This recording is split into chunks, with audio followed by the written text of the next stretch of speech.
Imagine watching a face so regularly on YouTube that you feel like you know that person in real life as well. But suddenly their videos stop, and sometime later, you find out that YouTuber has been taken away forever. From messing with the wrong people or losing your life to online dating, these are the top 5 most insane social media killers. What was the real story behind their tragic departure? And are the latest updates related to their cases? Watch this video to find out. Miguel El Jasper Vivanco.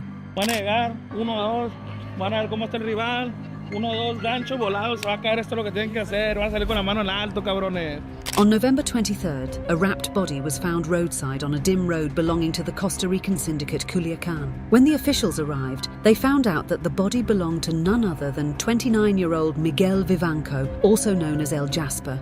The victim became famous in Sinaloa when he was featured in videos of Marcos Eduardo Castro, famously known as Marquitos Toys. They would travel around and make vlogs of their daily activities. According to family and fans, Miguel had a heartwarming, humorous personality and would always make everyone laugh. But things were a bit more sinister backstage.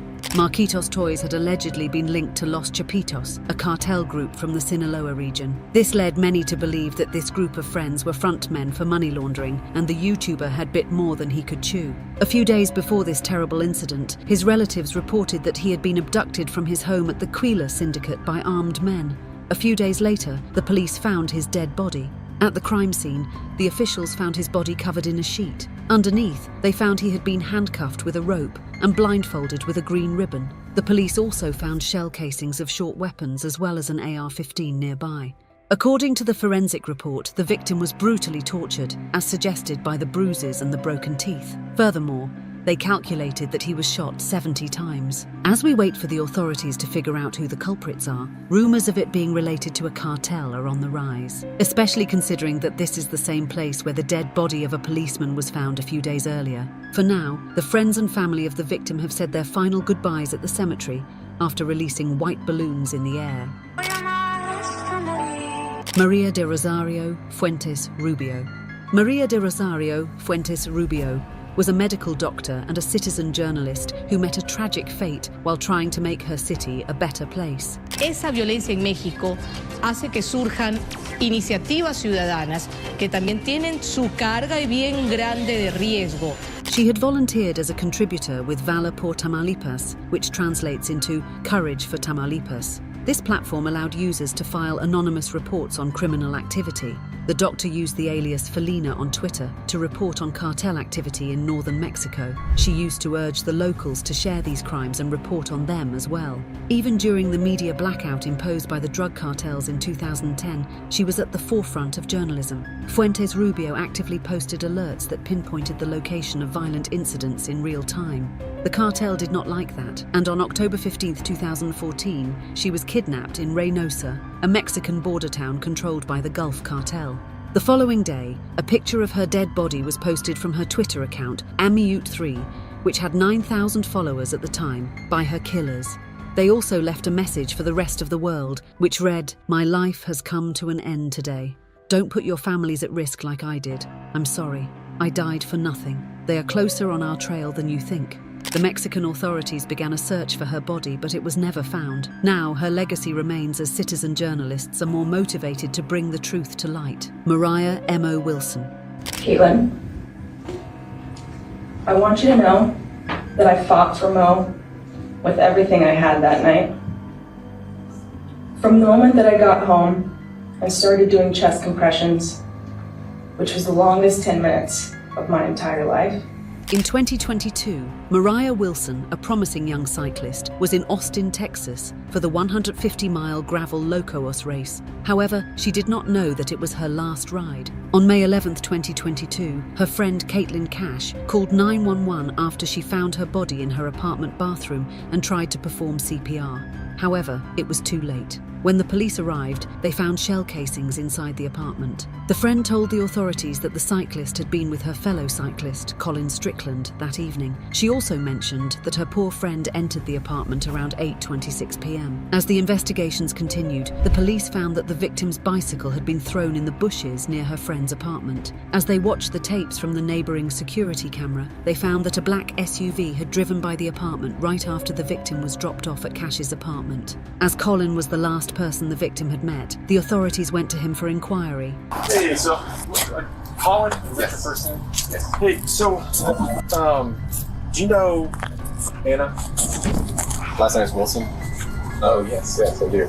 So, there's really no easy way to say this, so apparently last night she passed away. The cyclist was shocked to hear this news, agreed to be interviewed, and didn't hold back when he was being interrogated. Back at the house, the police also noticed a black SUV in the driveway, registered to his live-in girlfriend, Caitlin Armstrong. The same day, she was arrested on an outstanding warrant for failing to pay for a Botox treatment, and the police used this chance to ask about the homicide as well. According to the investigators, she didn't budge at all and simply said, "I would like to leave." Colin did bring your name up, and I think there's a lot more information that you have that can kind of clear some stuff up. Does that make sense? It makes sense. I feel like I should have an attorney present. I would love to leave. Luck was in her favour, as the birth date on the arrest warrant was wrong, leading to her release. She used this opportunity to flee to Costa Rica using her sister's passport. There, she changed her appearance and name to hide her identity. As the search went on, a US Marshal learned that she had most likely fled to the small town of Santa Teresa. The team devised a clever plan and posted a local Facebook ad to hire a yoga instructor. Guess who responded? Caitlin. The Marshal went undercover and met with the suspect. When he confirmed her identity, they arrested her and took her back to Texas, where she was charged with Wilson's murder and held in jail. We, the jury, found the defendant, Caitlin Armstrong, guilty of the offense of murder. On November 16, 2023, she was found guilty of first-degree murder and was sentenced to 90 years, finally bringing justice to the victim's name, Ingrid Lyne. You smothered her laugh, you crushed her smile, and you left us with the nightmare of the unimaginable. Ingrid Lyne was an American nurse, mother and YouTuber from Renton, Washington, who went on a date with someone she met online, not knowing that it would be her last date. On April 8, 2016, the woman went on a date to a basketball game with John Charlton. The next day, when her ex-husband came to drop off the kids, no one answered the door.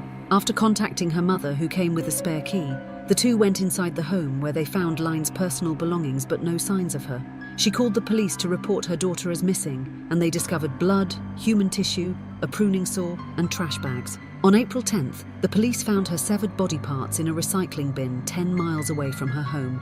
As a primary suspect in her case, Charlton was arrested the next day from his ex-girlfriend's home and, 2 days later, charged with first-degree murder and auto theft. On October 2, 2017, he appeared in King County courtroom, where he pled guilty to all charges against him, including the homicide. He tried to convince the jury that he was a different person, and he regrets the pain and suffering he had caused. There's no words that can alleviate the pain that I've caused. And for that, I'm truly sorry. The next year, on January 5, 2018, he was sentenced to 27 years and 9 months in prison. Juan Luis Lagunas Rosales.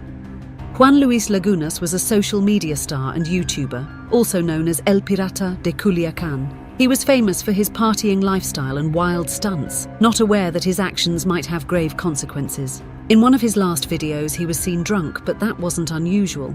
In that specific video, he took a jab at Rubén Oseguera Cervantes, the boss of one of the deadliest cartels, Jalisco Nueva Generación. Allegedly, El Mencho didn't like that.